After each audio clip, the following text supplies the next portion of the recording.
So আজকে তোমাদের একটা খুব মারাত্মক ধরনের স্টুডেন্টদের মধ্যে কনফিউশন হয়, এরকম একটা জায়গায় আমি ডিসকাস করবো। সেটা হচ্ছে প্রসিডিউর এস্টাবলিশ বাই ল আর হচ্ছে ডিউ প্রসেস অফ ল। তো অনেক স্টুডেন্টই আমাকে প্রশ্ন করে যে আমাদের ইন্ডিয়াতে কোনটা ফলো করা হয়। রিসেন্টলি আমরা দেখেছি আরজিকর কাণ্ডেও আমরা বিভিন্ন সরকারের বিভিন্ন ডিমান্ড দেখেছি সরকারের কাছে জনগণের। তো সেখানেও আমরা কি ফলো হতে দেখবো বা দেখেছি। তো actually procedure establish by law এবং ডিউ প্রসেস অফ ল দুটোই যে কোনো দেশের সাংবিধানিক ক্ষেত্রে এবং ব্যবহারিক ক্ষেত্রে ব্যবহার করা হয়। আমাদের জুডিশিয়ারি সেক্টর এটাকে ব্যবহার করে, আমাদের জুডিশিয়ারি সেক্টর কোনো পানিশমেন্ট দেওয়ার ক্ষেত্রে, কোনো জাজমেন্ট করার ক্ষেত্রে এটাকে ব্যবহার করে। প্রসিডিউর এস্টাবলিশ বাই ল তো বাংলা যদি আমরা করি, সেটা হচ্ছে আইন আইনের পথে চলবে। আমরা স্বাভাবিকভাবে কথাটা বলেও থাকি যে আইন আইনের পথে চলবে, কেউ আইন হাতে তুলে নেবে না, আইন আইনের পথে ঠিক চলবে। একটু ডিলে হতে পারে কচ্ছপের মতো, বাট চলবে। আর ডিউ প্রসেস অফ ল কি?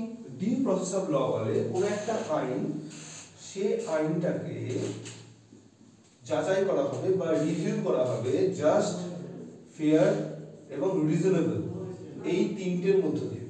যদি তিনটে দিয়ে সেটা রিভিউ হয়ে যায়, সেটা ওকে থাকে, দেন সেই আইনটা ইমপ্লিমেন্টেডের জন্য যোগ্য। তাহলে আমাদের ভারতবর্ষে কোনটা বলা হবে? আমরা দেখব আমাদের সংবিধানে যে সাংবিধানিক প্রভিশন রয়েছে বা মৌলিক অধিকারের যে প্রভিশন রয়েছে, এবং বিভিন্ন সময় সুপ্রিম কোর্টের জাজমেন্টেও বারবার প্রসিডিউর এস্টাবলিশ বাই ল এর কথাই বলা হয়েছে, এবং এটাই আমাদের ভারতবর্ষে ফলো হয়। ডিউ প্রসেস অফ ল ইন্ডিয়াতে ফলো হয় না, যদিও কিছু কিছু মামলার ক্ষেত্রে কোথাও জাস্টিসের বিষয়ে ফোকাস করা হয়েছে, কোথাও আলাদা করে ফেয়ারের কনসেপ্ট খুব কম, রিজনেবলটাও কোথাও কোথাও ফলো হয়েছে, কিন্তু তিনটের মাধ্যমে যাচাই এটা আমাদের ইন্ডিয়াতে হয় না বললেই চলে বা হয়নি বললেই চলে। কারণ আমাদের সিম্পল বক্তব্য যে আইন যেরকম আছে সেই অনুযায়ী দেশের যাবতীয় প্রভিশনগুলো চলবে। কোনো ব্যক্তিকে যদি সরকারকে সাজা দিতে হয়, জুডিশিয়ারিকে সাজা দিতে হয়, তাহলে সেই ব্যক্তির প্রমাণ, সাক্ষী, এই সব কিছুর উপর বেস করে তাকে শাস্তি দেওয়া হয়।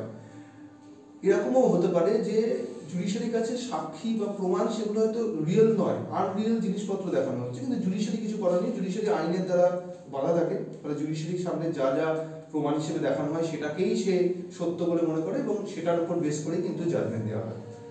যদি ইন্ডিয়াতে এরকম হতো যে কোন একটা আইনকে যাচাই করে তারপরে ইমপ্লিমেন্ট করা হবে, সেক্ষেত্রে কি করা হতো, আইনটা সঠিক কিনা, আইনটাকে জাস্টিসের মধ্য দিয়ে, ফেয়ারের মধ্য দিয়ে, রিজনেবলের মধ্য দিয়ে তাকে পাস করানো হতো। যদি দেখতো যে হ্যাঁ এটা ফেয়ার, এটা রিজনেবল, তবে গিয়ে সেটাকে